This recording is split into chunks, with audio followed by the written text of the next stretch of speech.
¿Qué tal, amigos? Les habla el Padre Rafael Chávez. Sean bienvenidos una vez más a su pequeño espacio de meditaciones. En el nombre del Padre, del Hijo y del Espíritu Santo. Amén. Dios nuestro, que hiciste insigne a Santo Tomás de Aquino por el anhelo de santidad y la dedicación a las ciencias sagradas, concédenos comprender sus enseñanzas e imitar el ejemplo de su vida.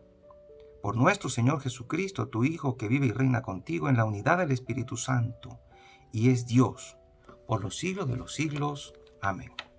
Ciertamente necesitaríamos un espacio completo, 2 o 3, de meditaciones para hablar de Santo Tomás, porque este hombre transformó el pensamiento teológico de su tiempo y hasta nuestros días. Muere en 1274 y es llamado el Doctor Angélico.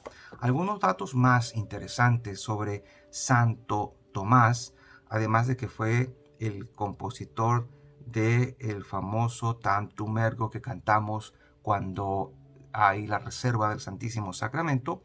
Él nació en el castillo de Rocaseca, cerca de Nápoles, en 1225. Es el último hijo varón de una numerosa familia de 12 hijos, y su padre se llamaba Landulfo de Aquino. Era alto, grueso, o sea, gordito, bien proporcionado, frente despejada, porte distinguido, una gran amabilidad en el trato y mucha delicadeza de sentimientos. Dicen que los monjes le enseñaron a meditar en silencio. Es el más piadoso, meditabundo y silencioso de todos los alumnos del convento. Lo que lee o estudia lo aprende de memoria con una facilidad portentosa. O sea, Dios lo dotó de un cerebro y de unas capacidades intelectuales fascinantes. Él continuó sus estudios por 5 años en la Universidad de Nápoles y allí supera a todos sus compañeros en memoria y en inteligencia. Conoce a los padres dominicos y se entusiasma por esa comunidad. Quiere entrar de religioso, pero su familia se opone. Cosa rara, ¿no? El religioso huyó a Alemania, sus hermanos lo encuentran y lo ponen preso en un castillo. Lo mantienen preso durante 2 años. ¿Y qué hizo él? Pues aprender de memoria muchas frases de la Biblia y estudiar a fondo el tratado de teología que había en aquel tiempo y que después él explicará muy bien en la universidad. Sus hermanos, al ver que por más que le ruegan y lo amenazan, no logran quitarle la idea de seguirle de religioso, le envían a una mujer de la mala vida para hacerlo pecar, porque pensaban que una vez que pecara ya se le iba a quitar la idea. Tomás, en sus manos, tomó un tizón encendido y se le lanza a la mujer, amenazándola con quemarle el rostro si se atreve a acercársele. Ella salió huyendo y así, al vencer él las pasiones de la carne, logró la Iglesia Católica conseguir un gran santo. Si este joven no hubiera podido vencer las tentaciones de la impureza, no tendríamos hoy a este doctor de la Iglesia, que incluso se llama Doctor Angélico. Esa noche contempló en sueños una visión celestial que venía a felicitarlo y le traía una estola o banda blanca, en señal de la virtud, de la pureza que le había concedido nuestro Señor. Luego se fue a Colonia a estudiar. La ciencia de Tomás es muy grande, dijeron, pero su piedad es más grande todavía. Pasa horas y horas rezando en la misa. Después de la elevación parece que estuviera en el paraíso. Y hasta se le llena el rostro de resplandores de vez en cuando mientras celebra la Santa Eucaristía. Ya a los 27 años era profesor en la Universidad de París. En 1259 el sumo pontífice lo llama a Italia y por 7 años recorre el país predicando y enseñando. Era de la orden de predicadores y es encargado de dirigir el Colegio Pontificio de Roma para jóvenes que se preparan para puestos de importancia especial. Lo más destacado de él es la Suma Teológica, que le escribió en tan solo 4 años, 14 tomos, donde a base de la Sagrada Escritura, de filosofía y de teología y doctrina de los santos, va explicando todas las enseñanzas católicas.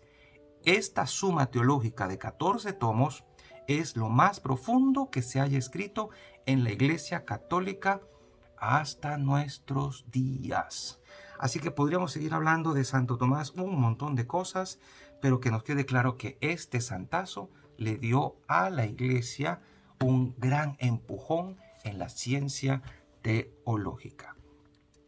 Vamos hoy ya a meternos en las Sagradas Escrituras, las lecturas de este día. Segunda de Samuel, capítulo 11, versículos del 1 al 4, del 5 al 10 y del 13 al 17. En la época del año en que los reyes acostumbraban salir a la guerra, David envió a Joab con sus oficiales y todo Israel contra los amonitas. Los derrotaron y pusieron sitio a Rabá. David se había quedado en Jerusalén. Un día al atardecer se levantó de dormir y se puso a pasear por la terraza del palacio, donde ahí vio a una mujer que se estaba bañando. Era una mujer muy hermosa.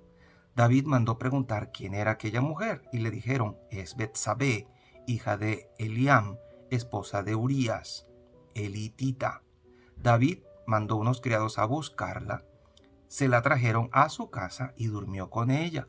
La mujer quedó embarazada y le mandó decir a David: estoy encinta. Entonces David le envió un mensaje a Joab: haz que venga Urías, el hitita.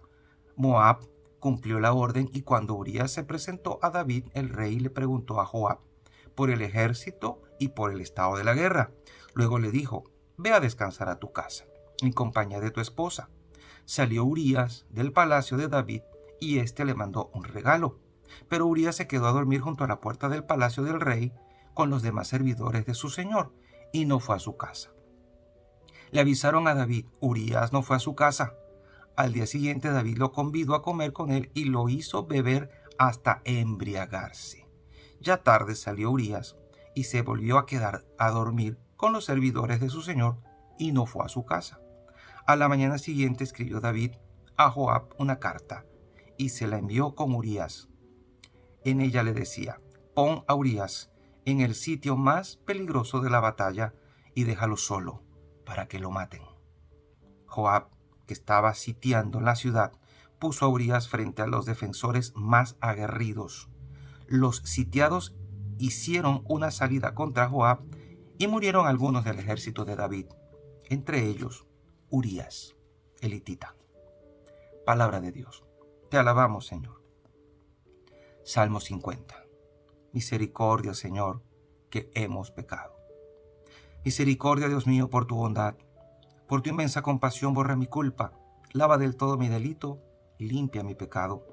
Pues yo reconozco mi culpa, tengo siempre presente mi pecado. Contra ti solo pequé, cometí la maldad que aborreces. En la sentencia tendrás razón, en el juicio resultarás inocente. Mira, en la culpa nací, pecador me concibió mi madre. Hazme oír el gozo y la alegría, que se alegren los huesos quebrantados. Aparta de mi pecado tu vista, borra en mí toda culpa. Y el evangelio de hoy es el de San Marcos, capítulo 4, versículos del 26 al 34. En aquel tiempo Jesús dijo a la multitud: el reino de Dios se parece a lo que sucede cuando un hombre siembra la semilla en la tierra, que pasan las noches y los días, y sin que él sepa cómo, la semilla germina y crece, y la tierra por sí sola va produciendo el fruto, primero los tallos, luego las espigas, y después los granos en las espigas. Y cuando ya están maduros los granos, el hombre echa mano de la hoz, pues ha llegado el tiempo de la cosecha. Les dijo también: ¿con qué compararemos el reino de Dios? ¿Con qué parábola lo podremos representar? Es como una semilla de mostaza, que cuando se siembra es la más pequeña de las semillas, pero una vez sembrada, crece y se convierte en el mayor de los arbustos y echa ramas tan grandes que los pájaros pueden anidar a su sombra. Y con otras muchas parábolas semejantes les estuvo exponiendo su mensaje de acuerdo con lo que ellos podían entender, y no les hablaba sino en parábolas, pero a sus discípulos les explicaba todo en privado. Palabra del Señor, gloria a ti, Señor Jesús. ¿Qué historia la que cuenta el segundo libro de Samuel? Y quiero centrarme allí. David tenía un lado oscuro, y es este. ¿Quién iba a pensar que este hombre, según el corazón de Dios, que llega a ser rey, y que tenía un montón de mujeres. Algunos dicen que él tenía ese lado débil que no podía controlarlo, que eran sus afectos románticos, y de hecho tardó mucho, dicen algunos, en tomar una esposa principal. Por eso, pues parecía que no le bastaban todas las que había tenido, sino que se enamoró de algo que no le estaba permitido tener. Aquí vemos el caso de una gente buena que se pervierte y llega hasta el asesinato por una pasión no controlada. Hay pasiones que matan, o amores que matan, y este es este caso. Vemos cómo desde el principio de la narración David estaba como inquieto, no podía dormir, se va a pasear por la terraza. En algunas traducciones hacen ver como que estaba inquieto dando vueltas por la terraza y ve una mujer bañándose. Era de noche. ¿Qué hacía esta mujer bañándose a esas horas si sabía que desde la terraza del rey se podía ver a su casa? Nadie puede pensar que estaba haciéndolo a propósito. Se supone que el rey estaba durmiendo. Era de noche, mas sin embargo, David vio. El problema no es que vio, el problema es que se quedó viendo. Mucha gente a veces dice, padre, es que yo vi y me vengo a confesar. No, el problema no es que vea, el problema es que se quede viendo y se quede allí y su mente empiece a elucubrar cosas a raíz de lo que vio. David se dejó tentar, mandó a preguntar y se dio cuenta de que esta mujer era parte de un grupo de personas conocidas por él. Urías, uno de sus mejores guerreros, era hija de una persona que era importante también para la casa de David. Por lo tanto, esta mujer era importante, era de un estatus alto y él pudo haber sentido respeto hacia ella, pero todo lo contrario pasó. David la manda a llamar y aquí no hay indicio de que ella se mostrara reticente a decir no voy a hacer eso porque estoy casada. No, aquí simplemente el rey la manda a llamar y ella duerme con David. ¿Qué pasó allí? No se sabe, pero Betsabé estuvo, parece, muy de acuerdo en aquello. Se embaraza, pasó más de una vez, no sabemos. Pero lo cierto es que Urías estaba en la guerra y cuando Urías regresa, David intenta tapar su pecado, su adulterio, con un engaño y hacerle pasar a ese niño como hijo de Urías, y Urías no cede porque no va a ir a dormir a su casa, a estar con su mujer cuando sus hombres están en batalla y él siente que no debe estar gozando de su mujer cuando los hombres que dependen de él están siendo quizá masacrados. Además, el rey David debía estar con ellos en la batalla y no estaba. ¿Por qué se quedó David en palacio? ¿Por qué se quedó allí y no fue a la guerra? También es otra de las cosas. David no estaba donde tenía que estar. No tenía el corazón, los ojos y la mente puesta en la batalla, sino en sí mismo, en otras cosas. Por no tener los ojos puestos, la mente puesta en lo que Dios quería, puso su corazón en lo que Dios no quería y hizo todo este daño, un pecado sobre otro. Tal vez este pecado tenía que pasar para que pudiéramos ver hasta dónde es capaz de perdonar Dios a una persona. Y luego hizo el famoso Salmo 50, que es el misericordia, el miserere, misericordia, Dios mío, por tu bondad. Así que este es un ejemplo fácil de que si no ponemos atención a nuestras propias pasiones, a nuestros bajos instintos y a las tentaciones y las tratamos de vencer, como lo hizo Santo Tomás en aquella ocasión que acabamos de decir, podemos caer muy bajo y podemos ir más allá de lo que nosotros pensamos. Esto pasó de ser un mal pensamiento hasta convertirse en un asesinato que le costó incluso la vida de su propio hijo. Y la bendición de Dios Todopoderoso, Padre, Hijo y Espíritu Santo, descienda sobre cada uno de ustedes y les acompañe siempre. Y nos seguiremos viendo, si Dios lo permite, a través de este canal. Chao, chao.